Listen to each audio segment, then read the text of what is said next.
ज़बरदस्त जवाब है। मैं इसका खुलासा बयान कर देता हूँ और वो ये कि जो कैसर भाई ने सवाल किया था उसके जवाब में हमारे डैनियल साहब ने ये कहा कि ये सब लोग चाहे वो एक्सट्रीमिस्ट हिंदू हों या इसी तरीके से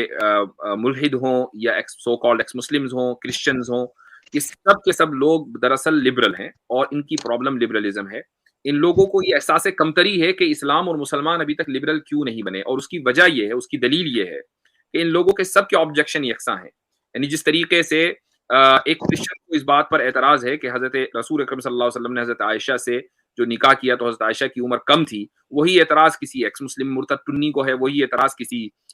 समझ लें कि एक प्योर मुल्हिद को है, वही एतराज़ एक एक्सट्रीमिस्ट हिंदू को है। हालाँकि इन सब लोगों के यहाँ खुसूसन हिंदूइज़्म में या क्रिश्चियनिटी में कम उम्र के अंदर निकाह का सबूत मिलता है, लेकिन ये चूँकि अपने आप को लिबरलाइज़ कर चुके हैं, इसलिए ये चाहते हैं एहसास कमतरी की बुनियाद पर कि यार ये मुसलमान क्यों नहीं होते? और इसलिए सबका जो निशाना है वो मुसलमान है, चूँकि मुसलमान और इस्लाम लिबरल नहीं हुए हैं।